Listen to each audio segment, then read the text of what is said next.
everyone, welcome to my channel. In the last video, we saw about the external storage platform on ESP1. In this video, we are going to see about the robotic arm of the International Space Station ISS, the Canadarm2. Let's start the video.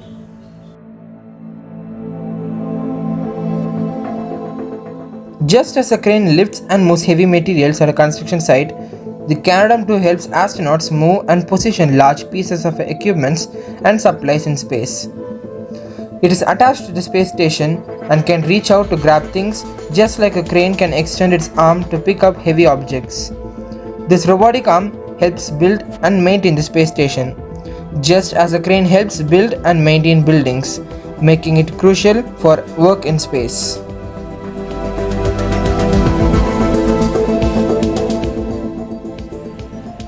Canadarm2, Canada's iconic contribution to the International Space Station ISS, stands as a testament to precision engineering and space exploration capabilities. This robotic marvel represents Canada's expertise in advanced space technology, equipped with 7 motorized joints and capable of handling substantial payloads. Canadarm2 has been instrumental in the station's construction, maintenance and scientific operations. Its self-relocating ability and inchworm-like movements allow it to navigate the station's structure with ease, showcasing a blend of robust design and intricate functionality. Over the years, Canadarm2 has been pivotal in tasks like capturing and docking spacecrafts, such as Dragon 1 spacecraft,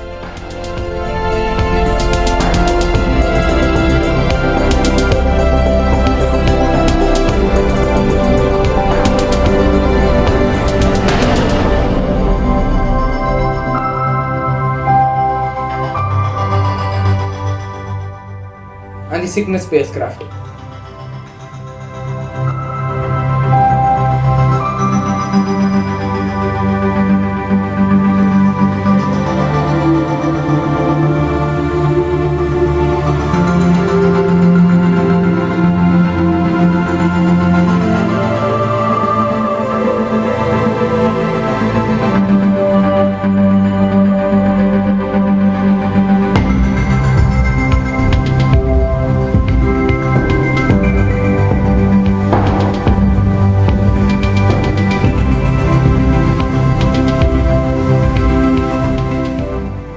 Its adaptability and precision control, facilitated through the robotic workstation RWS on board, have enabled the ground controllers to conduct intricate maneuvers and critical operations with confidence. As a symbol of international collaboration in space exploration, Canadarm2 continues to inspire innovation and teamwork, demonstrating Canada's ongoing commitment to the advancement of space science and technology on a global scale.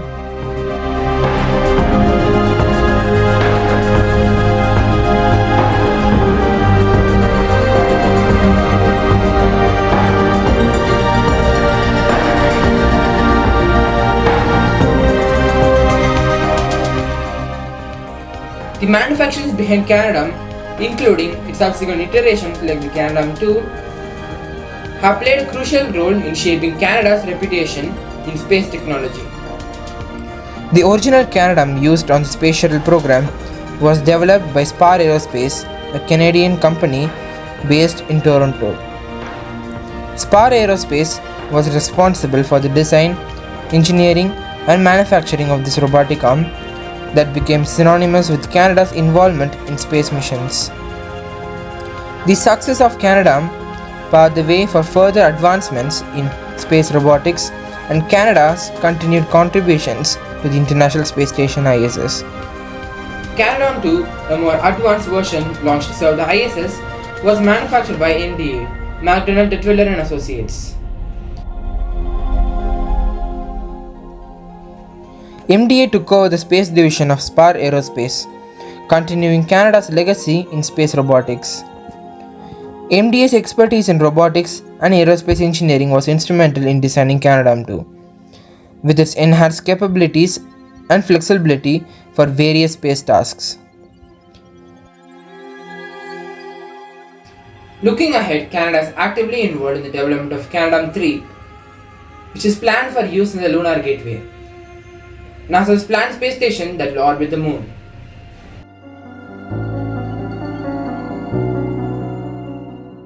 Canadarm2 is expected to feature advanced robotic technologies including artificial intelligence and autonomous capabilities to support lunar exploration and operations. As part of Canada's commitment to space exploration and innovation,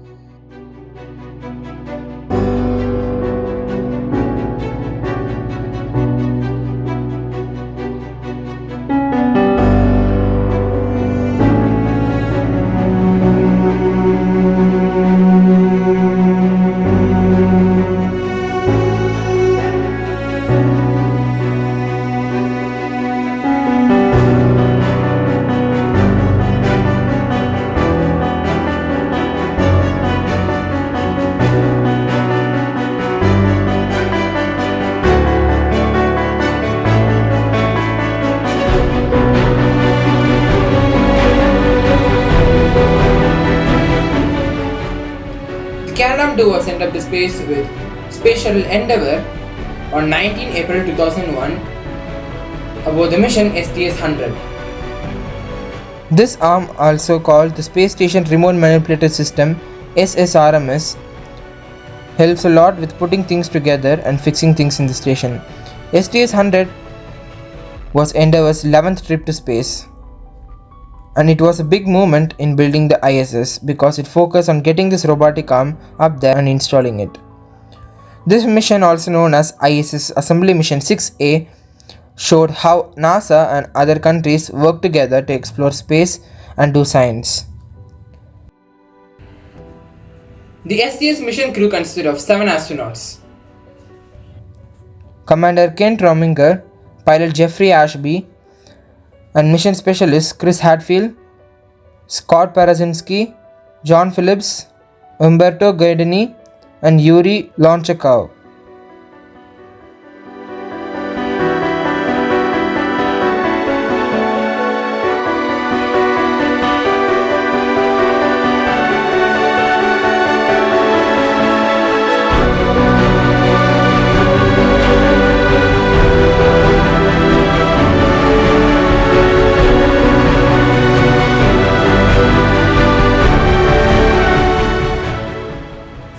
The attachment of Canadarm2 involved many steps. Now let's see about each of them in depth.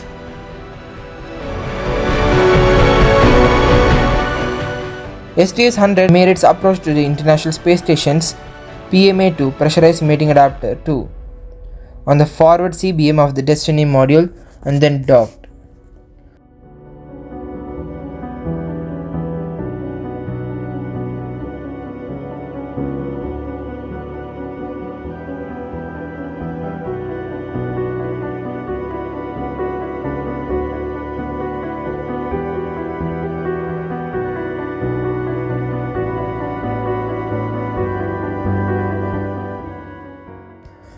After docking Endeavour with the International Space Station ISS on April 21, 2001, the STS-100 crew began installing the Canadarm2 robotic arm.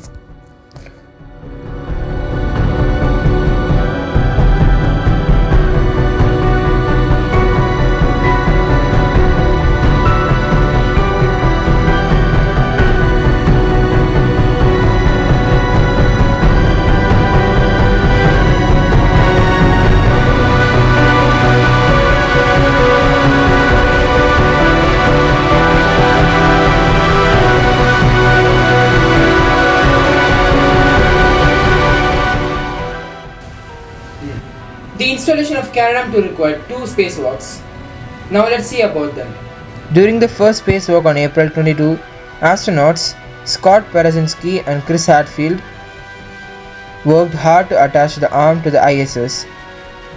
They had trouble with the bolt that needed to be tightened just right. They had to switch their tool to manual mode to get it tight enough, and they succeeded.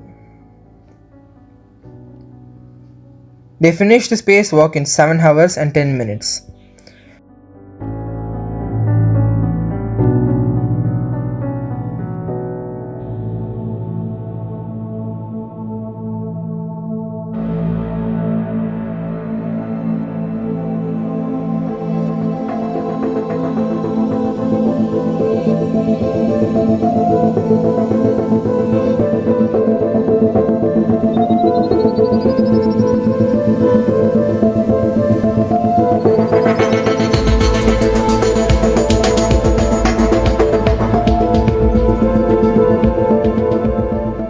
The second spacewalk on April 24 was about connecting the Power and Data Grapple Fixture (PDGF) to the Canadarm2 on the Destiny Laboratory module. Parazinsky and Hatfield also removed an old communication antenna and moved a spare direct current switching unit (DCSU) from the shuttle's payload bay to the outside storage rack on Destiny. The spacewalk lasted 7 hours and 40 minutes and made sure Canadarm2 was ready to use, becoming operational on April 28, 2001. Installing Canadarm2 was a big success for the ISS. The robotic arm is needed to attach new parts to the station, helping with its construction. Its first big job after activation was to attach a new module during the next shuttle mission, STS-104.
The Rafael logistics module was moved into place using the Shuttle Remote Manipulator System (SRMS), also known as the Canadarm of the Space Shuttle. This operation involved carefully maneuvering the module from Endeavour's payload bay to its attachment point on the ISS, and made sure sealing was complete, and astronauts inside the ISS opened the hatch to enter Rafael and transfer cargo from Rafael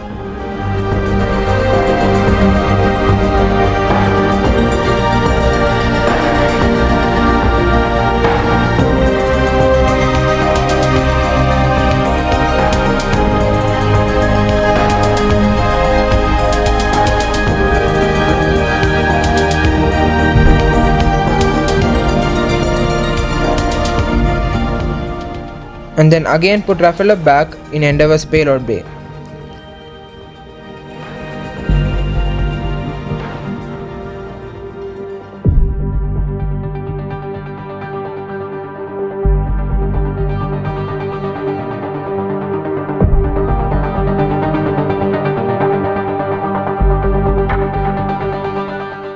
The STS-100 mission ended successfully. The Endeavour undocked from the ISS on April 29 and landing on Earth on May 1, 2001. All tasks were complete without problems.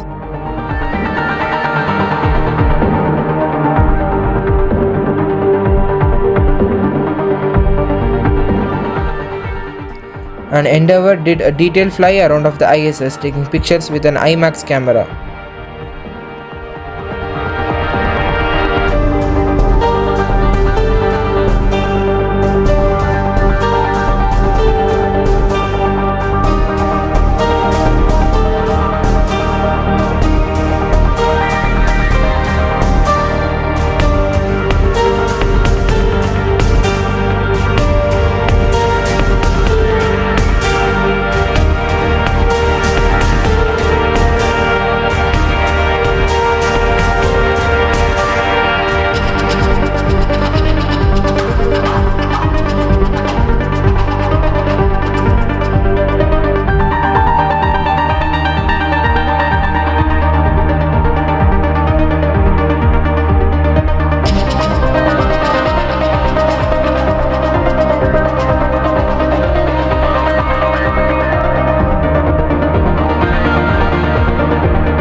ARM Computer Unit ACU.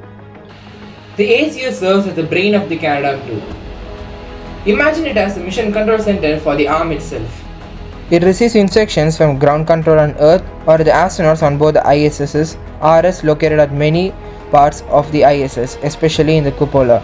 This crucial unit doesn't just receive commands, it interprets them. The ACU translates these instructions into precise electrical signals for the numerous motors located within each of Canadarm2's joints. Think of it as a conductor directing an orchestra, ensuring each joint moves in perfect harmony to achieve the desired action.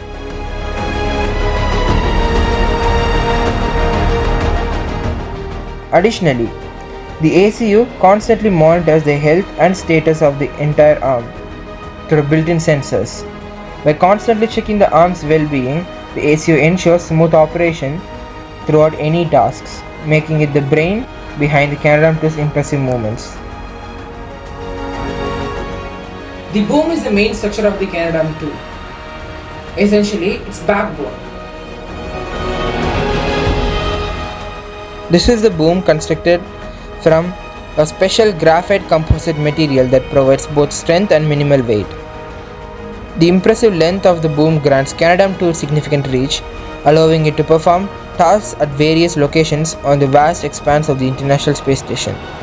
Within the boom resides the 7 joints strategically placed to grant Canadarm2 its exceptional maneuverability. Think of the boom as a long, strong arm with multiple elbow joints, allowing for a wide range of motors and precise positioning.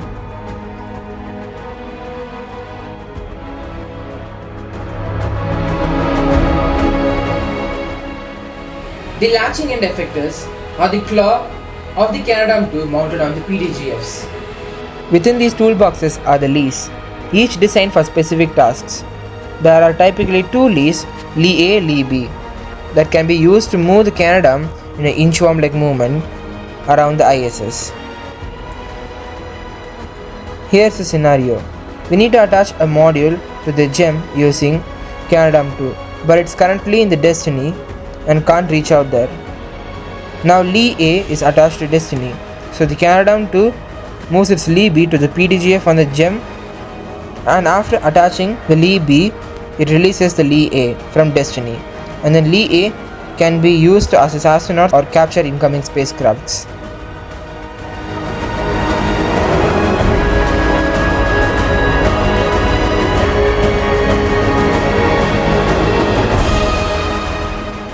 Camera and light.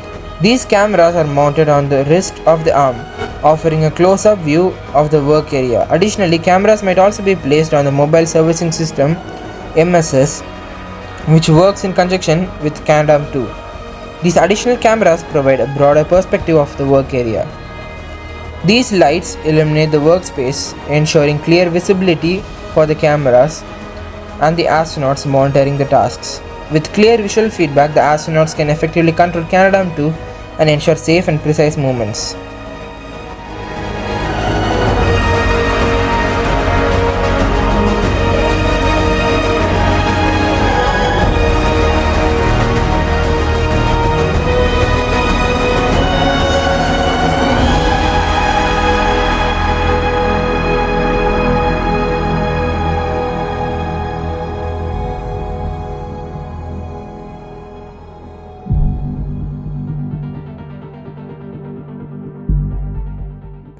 Dimensions. The Canadarm2 is approximately 17.6 meters, 57.7 feet long, and has a diameter of around 35 centimeters, 13.8 inches.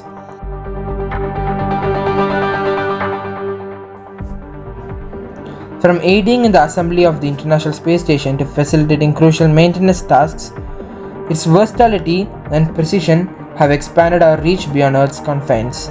As we marvel at its achievements, let us be reminded of our capacity for exploration and discovery and the endless possibilities that wait us as we continue to push the boundaries of space exploration.